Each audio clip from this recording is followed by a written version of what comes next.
आज मैं आपको साइंस के 30 महत्वपूर्ण क्वेश्चन बताने जा रहा हूं जो कि रेलवे, एसएससी, सीजीएल और अदर कॉम्पिटिटिव एग्जाम में पूछे जाते हैं। तो इस वीडियो को शुरू से लेकर अंत तक जरूर देखें और यदि आपने हमारे चैनल को सब्सक्राइब नहीं किया है तो आप हमारे चैनल को सब्सक्राइब जरूर करें। तो आइए दोस्तों, इस वीडियो को शुरू करते हैं। क्वेश्चन नंबर पहला, ध्वनि तरंगों की प्रकृति होती है ए अनुप्रस्थ, बी अनुदैर्ध्य, सी अप्रगामी, डी विद्युत चुम्बकीय। तो क्वेश्चन नंबर पहले का आंसर है ए बी तनु अनुदैर्ध्य। ध्वनि तरंगों की जो प्रकृति होती है वो अनुदैर्ध्य होती है। क्वेश्चन नंबर दूसरा, निम्न में से कौन सा कथन ध्वनि तरंगों के लिए सत्य है? ए इनको ध्रुवित किया जा सकता है, बी ये निर्वात में चल सकती हैं, सी 0 डिग्री सेल्सियस पर इनकी चाल 332 मीटर प्रति सेकंड होती है, डी उपयुक्त सभी कथन सत्य हैं। तो क्वेश्चन नंबर दूसरे का आंसर सी है, 0 डिग्री सेल्सियस पर इनकी चाल 332 मीटर प्रति सेकंड होती है। क्वेश्चन नंबर तीसरा, अपश्रव्य तरंगों की आवृत्ति होती है ए बी 20 हर्ट्ज से कम, बी 20 हर्ट्ज से अधिक, सी 20,000 हर्ट्ज से अधिक, डी 20 हर्ट्ज से 20,000 हर्ट्ज। तो अब श्रव्य तरंगों की आवृत्ति होती है तो तीसरे का आंसर ए है, 20 हर्ट्ज से कम। क्वेश्चन नंबर चौथा, पराश्रव्य तरंगे वे ध्वनि तरंगे हैं जिनकी आवृत्ति ए 20 हर्ट्ज से 1000 हर्ट्ज के बीच है, बी 1000 हर्ट्ज से 20,000 हर्ट्ज के बीच है, सी 20 किलो हर्ट्ज से अधिक है, डी 20 हर्ट्ज से कम है। तो पराश्रव्य तरंगों वे ध्वनि तरंगे जिनकी आवृत्ति, इसका आंसर सी है, 20 किलो हर्ट्ज से अधिक है। क्वेश्चन नंबर पांचवा, पराश्रव्य तरंगे मनुष्य द्वारा ए सुनी जा सकती हैं, बी नहीं सुनी जा सकती, सी कभी कभी सुनी जा सकती हैं, डी इनमें से कोई नहीं। तो पांचवे का आंसर बी है, नहीं सुनी जा सकती। क्वेश्चन नंबर छठवा, पराश्रव्य तरंगों को सबसे पहले किसने सीटी बजाकर उत्पन्न किया था? ए न्यूटन ने, बी गाल्टन ने, सी हर्ट्ज ने, डी फैराडे ने। तो छठवे का जो आंसर है वो बी है, गाल्टन ने पराश्रव्य तरंगों को सबसे पहले सीटी बजाकर उत्पन्न किया था। क्वेश्चन नंबर सातवां, शिकार परभक्षियों या बाधाओं का पता लगाने के लिए चमगादड़ अथवा डॉल्फिन किस परिघटना का प्रयोग करते हैं? ए ध्वनि का अपवर्तन, बी विस्पंदों का बनना, सी ध्वनि का प्रकीर्णन, डी प्रतिध्वनि का निर्धारण। तो शिकार परभक्षियों या बाधाओं का पता लगाने के लिए चमगादड़ व डॉल्फिन किस परिघटना का प्रयोग करते हैं? तो सातवें का आंसर डी है, प्रतिध्वनि का निर्धारण। क्वेश्चन नंबर आठवां, कीड़ों तथा हानि पहुंचाने वाले तत्वों को घरों से दूर भगाने के लिए प्रयोग लाया जाता है? ए अल्ट्रासोनिक तरंग, बी रेडियो तरंग, सी इंफ्रारेड तरंग, डी सबसोनिक तरंग। तो आठवें का आंसर क्या दोस्तों, कमेंट बॉक्स में बताइए। तो आठवें का आंसर ए है, अल्ट्रासोनिक तरंग। क्वेश्चन नंबर 9, ध्वनि का तात्व पिच किस पर निर्भर करता है? ए आवृत्ति, बी तीव्रता, सी वेग, डी आयास। तो ध्वनि का तात्व यानी पिच किस पर निर्भर करता है? तो 9 का आंसर है ए, आवृत्ति पर। क्वेश्चन नंबर 10वां, विमानों के आंतरिक भागों की सफाई में किसका उपयोग किया जाता है? ए पराश्रव्य तरंग, बी ऑक्जेलिक अम्ल, सी अपश्रव्य तरंग, डी कार्बन डाइऑक्साइड। तो विमानों के आंतरिक भागों की सफाई में किसका प्रयोग किया जाता है? तो 10वें का आंसर ए है, पराश्रव्य तरंग का। क्वेश्चन नंबर 11, मनुष्य को ध्वनि कंपन की अनुभूति किस आवृत्ति सीमा में होती है? ए 0 से 5 हर्ट्ज, बी 6 से 10 हर्ट्ज, सी 11 से 15 हर्ट्ज, डी 20 से 20,000 हर्ट्ज। तो 11 का जो आंसर वो डी है, 20 से 20,000 हर्ट्ज के बीच मनुष्य को ध्वनि कंपन की अनुभूति होती है। क्वेश्चन नंबर 12, तरंग का वेग v, आवृत्ति n और तरंग दैर्घ्य डेल्टा में संबंध दिया जाता है। a v upon N delta, b बराबर v equal to delta upon N, c बराबर v equal to N minus delta, d बराबर v equal to N plus delta. तो तरंग दैर्घ्य का वेग v, आवृत्ति n और तरंग दैर्घ्य डेल्टा में संबंध दिया जाता है। तो 12वां का जो आंसर वो ए है, v equal to N delta. Question number 13, चंद्रमा पर धरातल से दूर विस्फोट सुनाई नहीं पड़ता है। ए वायुमंडल की अनुपस्थिति के कारण, बी चंद्रमा का गुरुत्वाकर्षण कम होने के कारण, सी ध्वनि तरंगों की तीव्रता कम होने के कारण, डी उपयुक्त में से कोई नहीं। तो 13वां का आंसर ए है, वायुमंडल की अनुपस्थिति के कारण। क्वेश्चन नंबर 14, चमगादड़ अंधेरे में उड़ सकती है क्योंकि ए अंधेरे में उसे साफ दिखाई देता है, बी उसकी आँख का प्यूपिल बहुत बड़ा होता है, सी वे अति तीव्र ध्वनि तरंगें पैदा करती हैं जो उसका नियंत्रण करती हैं, डी कोई भी चिड़िया ऐसा कर सकती है।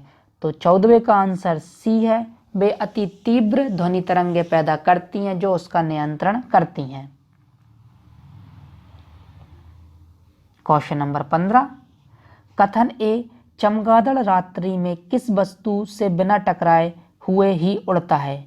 कारण ए चमगादड़ों से इंफ्रासोनिक तरंगें निकलती हैं।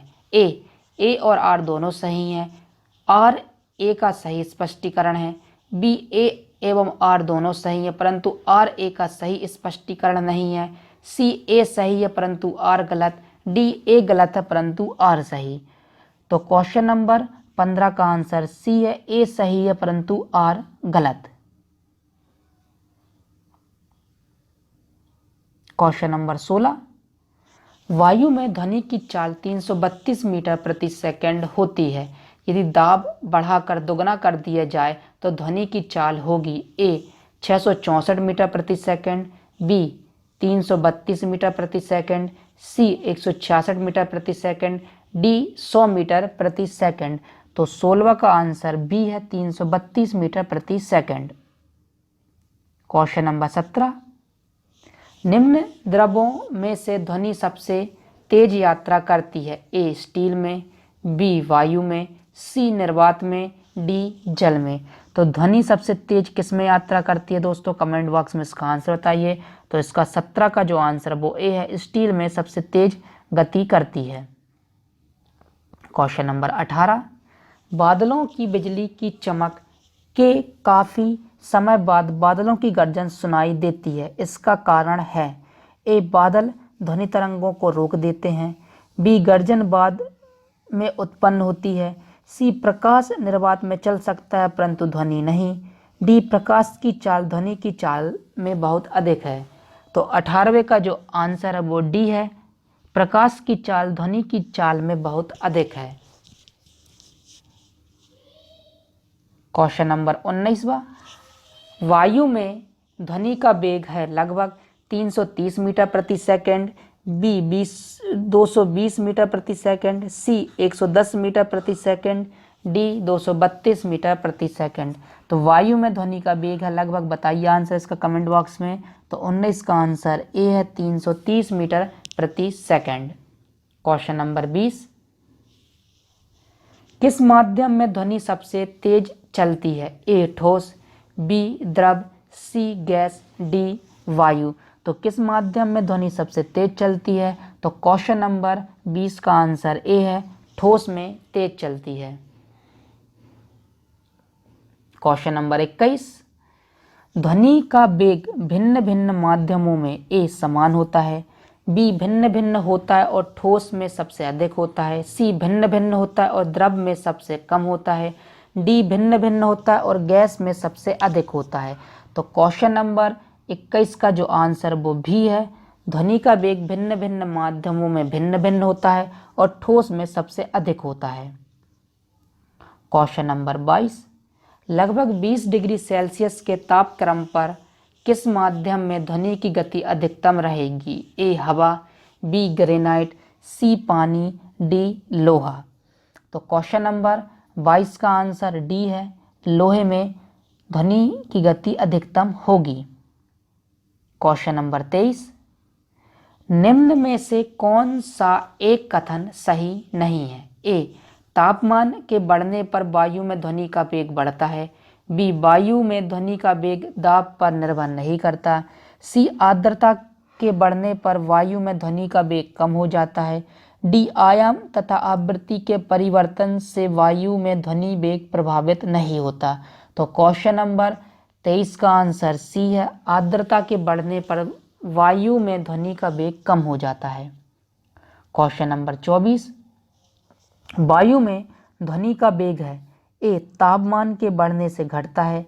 बी, तापमान के घटने से बढ़ता है। सी, तापमान पर आश्रित नहीं रहता। डी, तापमान के घटने से घटता है। तो वायु में ध्वनि का वेग क्या है दोस्तों? तो 24वें का जो आंसर है वो डी है, ताप के घटने से घटता है। क्वेश्चन नंबर 25वां, कथन ए, रेलगाड़ी के इंजन से निकली भाप पहले दिखाई पड़ती है और सीटी बाद में सुनाई पड़ती है। कारण आर, प्रकाश तरंगों की चाल की तुलना में ध्वनि तरंगों की चाल बहुत कम होती है। ए तथा आर दोनों सही हैं और आर ए की सही व्याख्या है। बी, ए तथा आर दोनों सही हैं परंतु आर ए की सही व्याख्या नहीं है। सी, ए सही है परंतु आर गलत। डी, ए गलत है परंतु आर सही। तो क्वेश्चन नंबर 25 का आंसर ए है, ए और आर दोनों सही हैं और आर ए की सही व्याख्या करता है। क्वेश्चन नंबर 26वां, पराध्वनिक विमान उड़ते हैं। ए, ध्वनि की चाल से। बी, ध्वनि की चाल से कम चाल से। बी, ध्वनि की चाल से अधिक चाल से। डी, प्रकाश की चाल से। तो पराध्वनिक विमान उड़ते हैं, तो क्वेश्चन नंबर 26 का आंसर सी है, ध्वनि की चाल से अधिक चाल से। क्वेश्चन नंबर 27, वायु के वेग तथा उसी माध्यम में एवं उन्हीं परिस्थितियों में ध्वनि के वेग के अनुपात को कहते हैं। ए, स्थायित्व संख्या। बी, लैपलास संख्या। सी, ऑक्टेन संख्या। डी, मैक संख्या। तो क्वेश्चन नंबर 27 का आंसर डी है, मैक संख्या। क्वेश्चन नंबर 28वां, मैक अंकों का प्रयोग वेग के संबंध में किया जाता है। ए, ध्वनि के। बी, जलयान के। सी, वायुयान के। डी, अंतरिक्ष यान के। तो मैक अंकों का प्रयोग वेग के संबंध में किया जाता है, तो क्वेश्चन नंबर 28 का आंसर सी है, वायुयान के। क्वेश्चन नंबर 29वां, ध्वनि या ध्वनि प्रदूषण मापा जाता है। ए, फॉन में। बी, डेसी में। सी, डेसीबल में। डी, डेसीमल में। तो ध्वनि या ध्वनि प्रदूषण को मापा जाता है, तो क्वेश्चन नंबर 29 का आंसर सी है, डेसीबल में। क्वेश्चन नंबर 30, साधारण बातचीत के ध्वनि की तीव्रता होती है। ए, 20 से 30 डेसीबल। बी, 30 से 40 डेसीबल। सी, 50 से 60 डेसीबल। डी, 90 से 100 डेसीबल। तो साधारण बातचीत में ध्वनि की तीव्रता होती है, तो क्वेश्चन नंबर 30 का आंसर बी है, 30 से 40 डेसीबल। तो दोस्तों ये थे साइंस के 30 महत्वपूर्ण क्वेश्चन जो कि रेलवे और एसएससी और अदर कॉम्पिटिटिव एग्जाम में पूछे जाते हैं। यदि आपको वीडियो अच्छा लगे तो वीडियो को लाइक करें, वीडियो को शेयर करें, साथ ही हमारे चैनल को सब्सक्राइब करें। अब हम मिलते हैं अगले वीडियो में।